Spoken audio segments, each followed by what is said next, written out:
Hello, welcome. I hope you're doing well. We are now halfway through December, and December is really the first proper winter month, I think. Sometimes November bleeds into it, but December is the first official winter month. And now that Christmas is approaching, the holidays are approaching, a lot of people will have some time off. A lot of readers will use that time to get some reading done, myself included. I thought it would be fun to share some books that I've read that are giving me really winter vibes. I'm going to make a little disclaimer right away. Not all of these books will be appropriate recommendations from me to you. It's just because one of them is, for example, in Norwegian and has no translation, and another one is a short companion novel to a story that you definitely have to read first, and that kind of thing. So I will warn you when we come to books that you can't really take as recommendations, but the common thread between all of these books is that they all give me a really nice winter feeling. These are books that I would definitely recommend if you plan on reading them, to read them during the winter months, just to add that layer to the experience, you know? So without further ado, let's just get straight to the books. The first book I'm going to talk about is Snowspelled by Stephanie Burgis. This is a very short story, and I think this is the first one in what has become a little series of short stories surrounding the same characters. Basically, it's a romance, fantasy type book.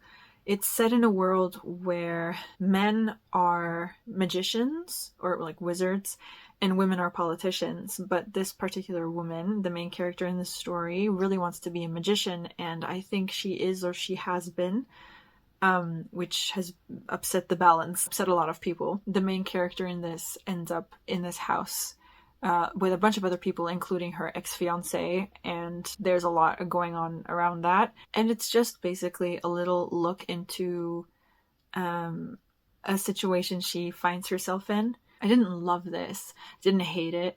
It was okay, but I read it during winter, and it did definitely supplement the winter vibes. They're stuck in like a very snowy, like they're snowed in, or there's a snowstorm raging in the background of this entire story. So I'm going to be careful with recommending this to anyone. I suppose if you like kind of fantastical stories set in kind of like a fantasy-ish world, and I suppose a little bit of romance and a setting of a snowed-in house or a snowstorm in the background, then maybe this could be worth the very short time it'll take to read this. As I say, there are more books set in this world with these characters. This is the first one, so if you do end up reading it and you do end up enjoying it, then there is more for you to read. Again, I'm just going to repeat it. I didn't love this. I thought it was okay. I think my biggest problem is simply I wish that it had been a fuller story so that you could really get to know the world, the characters. It's different when it's a short story that is about a character or a world that you're already very familiar with. But this was a short story about a world and a character that I wasn't familiar with, and I don't think that it's a short story that's like a companion to anything else. I think these stand on their own. Someone correct me in the comments if I'm wrong, but I think this is just a story that supposed to stand on its own. And when it comes to short stories like that, I struggle a little because, I mean, there is a necessary lack of depth in such a short story, often anyway. If you are even a little intrigued, I recommend looking it up first and reading more about it before getting into it, because I genuinely can't remember very much. The only thing that I remember about this is the snowy setting and how much I loved the setting itself. And it was a very short read, and I think I needed it for my Goodreads challenge or something like that way back. This is a few years ago, so. But I've kept it, so I liked it enough to keep it, I suppose, or maybe I wanted to give it a second chance at some later point. I still haven't, but it's still here, so I think I should give it a second chance and then share with you guys how I feel about it now before I actually end up recommending it to you, if I do at all. So, but yeah, Snowspelled by Stephanie Burgis. The next book that I'm going to mention is Mystery in White. This is a Christmas crime story by Jefferson Farjeon. This is a story that was originally published in the 30s and that has now been republished with the British Library Crime Classics series. They look like this, and there's a bunch of them by authors who were publishing in the 20s, 30s, 40s that were kind of overlooked, I think, and that are given a second chance. I picked this up when I was in Scotland a few years ago, and I actually really enjoyed this at the time. I want to reread it just to see if I enjoy it as much the second time around, because this is a few years ago now. It's a Christmas time story, so I think this is Christmas, around Christmas time. A bunch of people are traveling with a train home for the holidays, and they get stuck in a snowstorm. So a bunch of the passengers end up leaving the train and finding a house to seek shelter in, except the house is abandoned, and so they spend some time there trying to figure out more about who owns it or when a murder happens. It's one of these where, could it have been an outsider? Hardly, because the snowstorm is raging, so it must be one of them, or is it, kind of situation. I remember thoroughly enjoying this. I think this is my favorite of the British Library Crime Classics books that I've read. I've read a few, and this one is my favorite one. And I don't know, I really enjoyed it. It's the same kind of snow setting, snowstormish as Snowspelled, where the setting is constantly being mentioned, it's constantly brought up, and on top of that, it's around Christmas time, so most definitely a very wintry read. I also think that cozy crimes, crime stories like these are very suitable for the winter season, for the Christmas season, and the mix of a crime story set during Christmas time in the middle of a bunch of snow is very, very appropriate. So this is a book that I do recommend those of you who enjoy kind of Agatha Christie style books.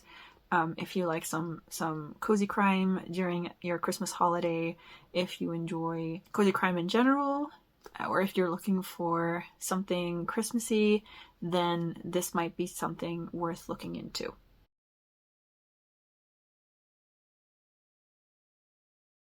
Now we get to a book that I can only recommend to those of you who can read Norwegian, because this book does not have a translation, but I can't make this video and not mention it, just in case there is a Norwegian out there watching this and who wants a wintry book recommendation. I will pay attention if there is ever a translation made for this, then I will mention it, because I really, really enjoyed this book. It's called I Djevelens Klør, which translates to In the Devil's Claws or Clutches. It's by Boris Stene. It's technically Faulkner and Wilberg mystery, but they gave me very much Sherlock Holmes and John Watson vibes. I even think one of them is a doctor. It's set in 1917 Trondheim, which, if you don't know, is one of Norway's larger cities, which isn't really saying much. On the map, it's basically at a halfway point. On the whole length of Norway, it's basically in the halfway point somewhere. I don't think this is set during Christmas. I think it's set in like more Eastery time, but there is a lot of snow still. It's snowy, it's wintry, and I think the snow plays a role. I don't know if they get snowed in or something, but the snow makes it difficult for them to move around outside the hotel, or there are footprints or something that are caught in the snow. I remember the snow playing some sort of role in this story. Definitely a snowy backdrop. There is a murder that has taken place, and basically Faulkner and Wilberg are staying at this hotel, and they end up trying to solve the crime. Or if one of them is there and he calls the other to come and help or something like that. It gave me Sherlock Holmes, John Watson vibes, as I've said. It gives me winter vibes because of the snowy setting, even though it's set during like Easter. And it's kind of like a cozy crime. I really, really wish that this had a translation and I could recommend it to a bunch of you. For now, this will have to be a book for any Norwegian out there who might end up watching this. Om det en nordmann der ute som ser på denne videoen og vil ha en anbefaling på norsk, så dette en bok jeg anbefaler. Det altså krim, det finner sted i 1917 i Trondheim. Og om du liker Sherlock Holmes og John Watson, så den her absolutt verdt å gi et forsøk. Det finnes også flere bøker i serien om du liker denne. Jeg har ikke lest de andre enda, men jeg har absolutt lyst til å gjøre det. Jeg sliter litt med å finne bøkene, så jeg tror ikke at de så voldsomt populære, men jeg synes absolutt de verdt å lese. Så om det er noen nordmann som ser på, eller for den saks skyld en dansk eller svensk som leser norsk og har lyst på en vinteranbefaling, så er denne det jeg tilbyr dere. Jeg vet at det er flere bøker i serien, jeg tror ikke det her er den første, men de kan leses hver for seg. I hvert fall den her funket greit, så om det er første så er det kanskje derfor, men hvis det ikke er første bok i serien, så kan jeg si at de kan leses hver for seg. Du trenger ikke lese alle i rekkefølge. Så, i Djevelens Klør av Boris Stene. That is the only Norwegian I will speak in this video, don't worry. The next book that I have to share with you guys is An Unwanted Guest by Shari Lapena. This is an author who has written other mystery novels that have been quite popular, so I'm sure that you've already heard of this author, heard of their other books, or heard of this one. This book doesn't have a winter setting. It does, however, feature a bunch of strangers who are staying at a hotel, and a storm ends up cutting the hotel off from the outside world. A murder happens, and there is a very limited group of suspects, which seems to be a very common theme in a few of these books anyway. So it fits in here. It might not have the snowy backdrop that the other books have, but it does still have a mystery and bad weather. I read this and I enjoyed it. I remember there was something about it that I didn't love, and I can't remember what it was. I feel like it had something to do, as usually it does. If there's anything usually that bothers you with these kinds of mysteries, it's the way it ends. And I think the ending was slightly unsatisfying, or there was something like that about it. But in general, it was a pretty good book, and it got me intrigued enough to put a few more of her books on my TBR. I haven't gotten around to them yet, of course, but they're there. So again, if you are looking for any mystery to read this winter and you haven't gotten to this one yet, you've maybe been considering it but haven't gotten around to it yet, then maybe this will be worth checking out. I remember thinking it was a pretty decent story anyway. So the next book that I have to share with you is by an author that I'm a little bit surprised I haven't mentioned yet, because I read all of his books. The author is John Verdon, and I'm a little curious, particularly those of you who are American, because this author is American. I wonder if you've heard of him, if you're familiar with his books and how popular he is. John Verdon writes what are supposed to be thrillers. I don't know if he's written other books outside of this series, but the books that I'm familiar with are all part of the Dave Gurney series. Dave Gurney is a retired police officer, and for every book he's pulled back into police work by a colleague who keeps wanting him to help him out with investigations. So each book is a new investigation. And this is Wolflake by John Verdon, and it is, I think, the 5th novel in the Dave Gurney series. I don't think you have to read these in order. However, my favorite of these books is the first one. It's called Think of a Number, and I remember it being brilliant. I've read it once, and I was a teenager, so it's a while ago, but I remember loving it. I thought it was brilliant, and it's the reason that I've kept reading John Verdon's books, even though the next 2 books in the series let me down. Peter Pan Must Die is the 4th one. Peter Pan Must Die I have on my shelf, and I remember thinking it was pretty good. This one I remember thinking was pretty good. I was a little bit disappointed with the ending, but aside from that, I enjoyed this quite a bit. The only reason I think that I struggle a little bit with these books is, and in particular, I think this was my biggest problem with the 2nd and 3rd book, maybe that was it, is that when I read thrillers, I read them for the crime and the culprit. I do not read them for the police officer or investigator or whoever it is that is solving the puzzle pieces. I want to see them put the pieces together so that I can see how the culprit was thinking, to see how he did what he did, or she, how he or she did what they did, why they did what they did, how they did it. Those are the things I'm interested in. And more often than not, these books also have far too much page time dedicated to the investigator, whoever they are, their personal life, which is also usually pretty terrible. And I just don't care. I don't care about their personal lives.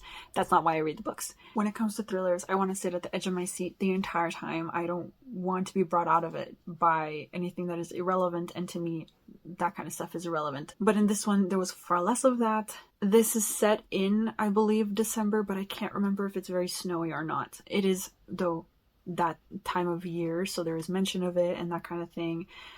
I remember being fascinated by the plot. This is the thing that always pulls me into John Verdon's books. The plots are always fascinating, and he has quite a mind to come up with them. I suggest, if you're into thrillers, if you're into mysteries, and that's the kind of thing you like reading for winter, look up John Verdon, check out some of his books, see if any of them intrigue you, and if they do, give it a chance. Because honestly, I hear nothing about John Verdon, and even though I don't always love everything in his books, even though they're never really my favorite, I still do enjoy them. I make time to read them, all of them. There are a couple out now that I haven't gotten to, but that are definitely high on my list.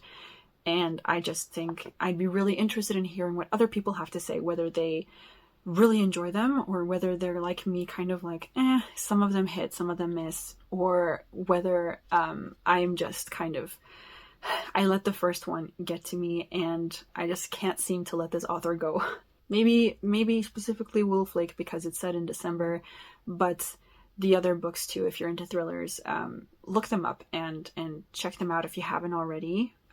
And I would love to hear what you think, whether you really enjoy them or whether you don't think they're particularly great, or whether you're kind of on the fence about most of them like me. Let me know, because I'd be really interested in hearing your thoughts. I don't know why, but personally, I find mythology to be a great topic to get into in the winter.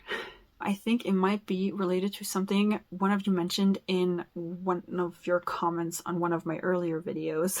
I grew up with a lot of stories from Norse mythology told to me by my parents. They're some of the first stories that I ever heard, and so there's a lot of nostalgia for me connected to Norse mythology, and Christmas time, winter time is a very nostalgic season in my opinion. And so for me, anyway, this kind of read is something that I usually get to in the winter months. So maybe, I suppose, my mentioning this is more to bring up nostalgia. I know that there are a few people who like to reread things in the winter months, who like to read stories from their childhood in winter months. So I guess it's like a common thing.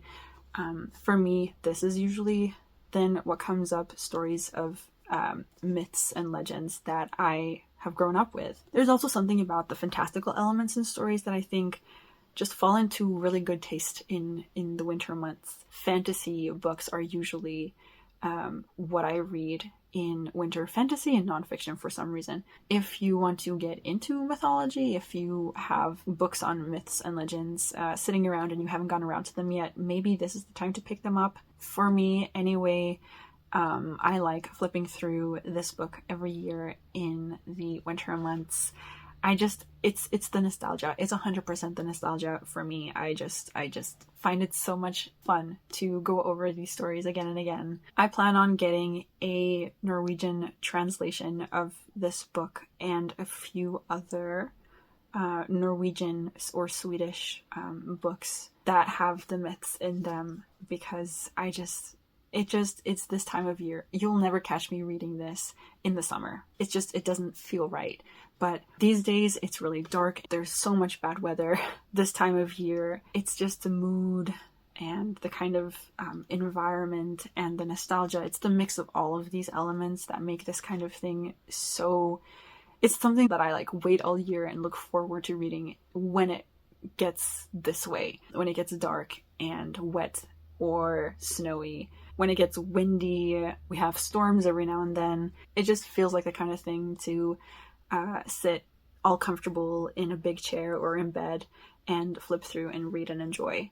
So I can't make this video without mentioning, not necessarily this book, but like this book and other books like it for me. Let me know in the comments if you're also someone who finds themselves getting really nostalgic in the winter months, maybe in the holidays, if you end up rereading things, if you end up finding books from your childhood to flip through, if that's something that you do, or if that's just really a me thing. Let me know in the comments if you want to share. This next one is entirely specific to those of you who have read Sorcery of Thorns. So for those of you who have read Sorcery of Thorns by Margaret Rogerson and really enjoyed it, and you haven't yet gotten around to Mysteries of Thorn Manor, which is a short story like companion to Sorcery of Thorns, and you haven't gotten around to this yet, I recommend you do, particularly this time of year, because the house falls into another snowstorm. It is a cute, cozy little story. There's a bunch of snow, and it just feels like something that if you enjoyed Sorcery of Thorns, I feel like this little supplementary story would be right up your alley anyway. But because of the fact that there's kind of, again, a locked house situation and a bunch of snow outside, I feel like this would be the time of year to pick it up. For those of you who don't know, this is YA fantasy. I don't think you could call it historical. No, it's fantasy, and the best way I've heard it described is by another booktuber who I really enjoy, a Clockwork Reader. She read this and loved this, and she compared it to Howl's Moving Castle, as in it gives you Howl's Moving Castle vibes. And she could not be more right. It is Howl's Moving Castle vibes. If you loved Howl's Moving Castle, I think you would really enjoy this. I'm just repeating what she said because she is completely correct. Howl's Moving Castle is one of my favorite movies. It is my comfort movie, and this belongs in the same kind of like bubble as Howl's Moving Castle, and this just gave me all the cozy vibes. So for those of you who like YA fantasy, who liked Howl's Moving Castle, you could give this a try, and then hopefully you would also really enjoy this little companion.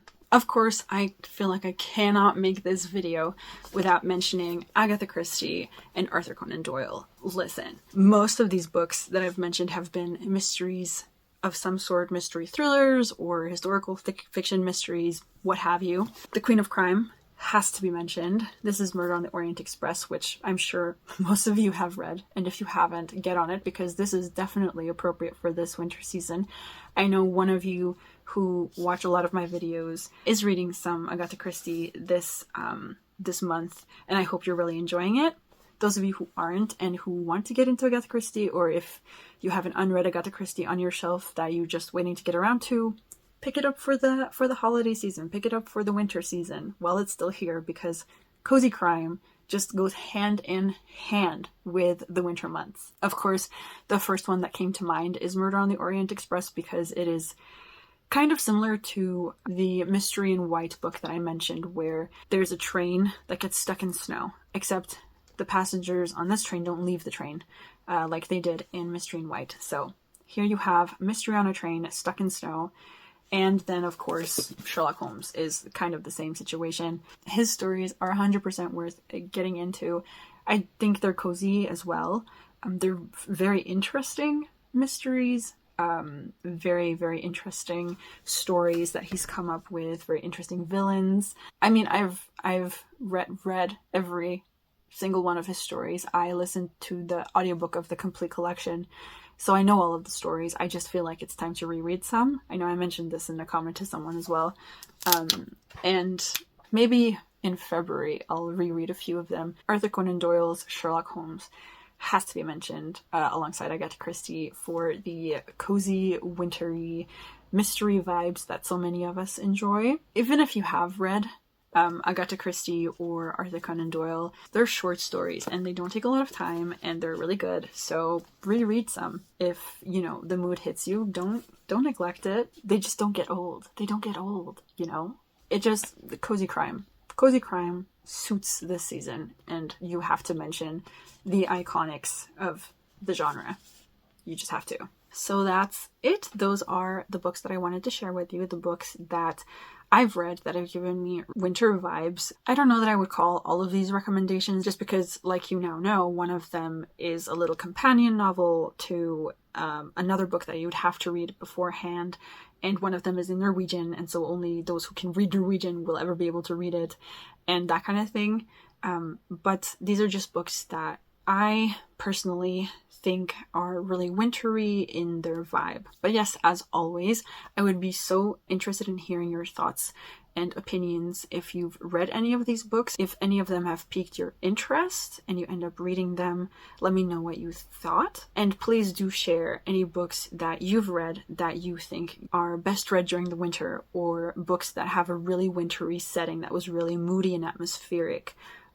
Anything like that. So as always, just share your thoughts and opinions, anything at all that you want to share related to what I've chatted about today, in the comments, and that's where I will see you. But yeah, that's it for me for this video today. I hope you've had a lovely day. I hope you have a lovely week, and I hope that the book you're reading is a really, really good one. I wish everyone a really happy holiday, and just a really nice time in general for the rest of the year. And I hope it's full of really, really nice books. Plenty of time to read, hopefully. But yeah, that's it for me.